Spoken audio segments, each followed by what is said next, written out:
আসসালামু আলাইকুম রহমতুল্লাহ। আমরা এখন যাচ্ছি জিয়ারার উদ্দেশ্যে নবীজির স্মৃতি বিজড়িত জাবালে চৌর। জাবালে চৌরের দিকে আমরা এখন রওনা হচ্ছি। দোয়া করেন জিয়ারাতে যাইতে আছি। গারে নূর, জাবালে নূর, গারে হেরা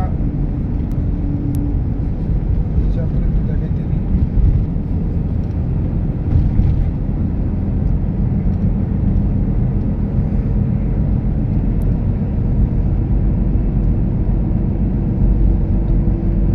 এটা মদিনায় কামুডেকা কামুডেকা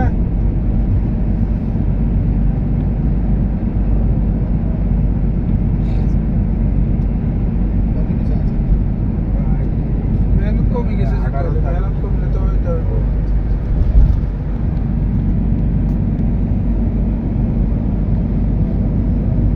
সৌদি আরব তো নয়তো সম্ভব আনবো তো করলাই।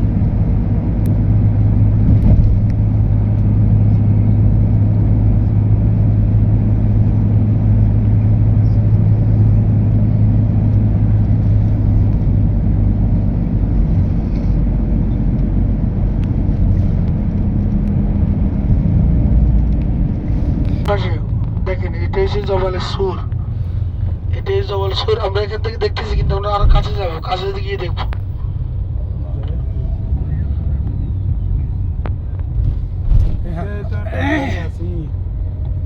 আজল মানুষ, সব আজল।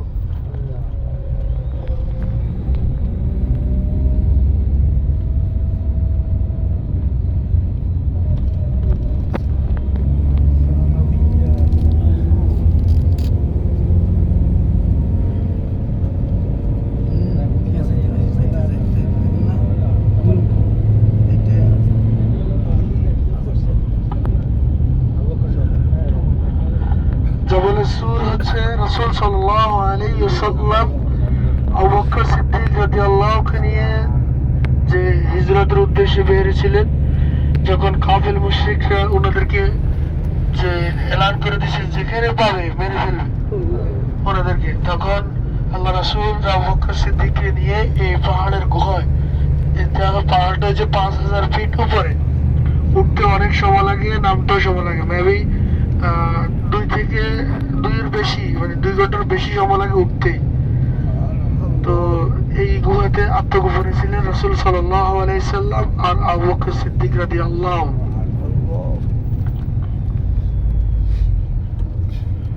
এই পাহাড়ের গুহা আমরা যখন যাবো কাছে, আপনি নিজে নিজে চিন্তা করবেন যে রাসূল সাল্লাল্লাহু আলাইহি সাল্লাম, সাহাবীরা ইসলামের জন্য কতটা কষ্ট করে এতটা উপরে উঠছিল, আর আমরা এখন আধুনিক যুগে উঠতে পারতেছি যে 2 ঘন্টা কিভাবে উঠবো।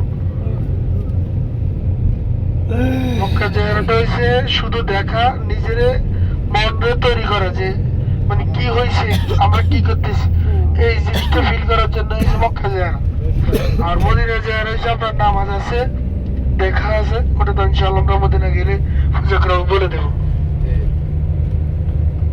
আর এখন পাহাড়ে আমরা কিন্তু কেউ উঠবো না, এই আমরা একটা কাফেলা নিয়ে আসছি, সবাই দলবদ্ধ এখানে।